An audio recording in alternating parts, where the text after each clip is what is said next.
Hola amigos, Hannah from Speak Better Spanish here. Today we're going to be talking about por and para, something that comes up all the time when we're learning Spanish. So by the end of this video, you'll know exactly how to use each one. Let's start with por. This is used for cause, reason, or motive. Example, estudio español por mi trabajo. I study Spanish because of my job. We also use por for durations of time or time periods. Example, viví en México por 2 años. I lived in Mexico for 2 years. We also use it for exchange or substitution. Example, te doy $10 por el libro. I'll give you $10 for the book. A common mistake is that many learners will accidentally mix up para when talking about a reason.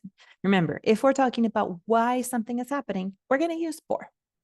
Challenge, try translating I am learning Spanish because of my trip and drop it in the comment section and I'll get back to you with feedback. Now let's talk about para. We're going to use this for a purpose or a goal. Example, estudio español para viajar. I study Spanish to travel or with the purpose of traveling. A little bit different than what we saw with por, right? Because of. So it depends on how the sentence is coming together and what the motivation is. We're also going to use para for deadlines. So, la tarea es para el lunes. The homework is for or is due on Monday. And we use para for recipients. So, este regalo es para ti. This gift is for or intended for you.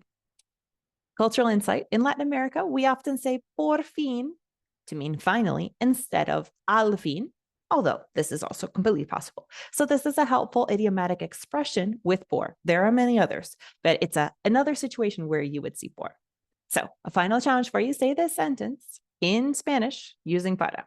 This book is for my friend, and drop it in the comment section below and I'll get back to you. Now, you'll never confuse por and para again.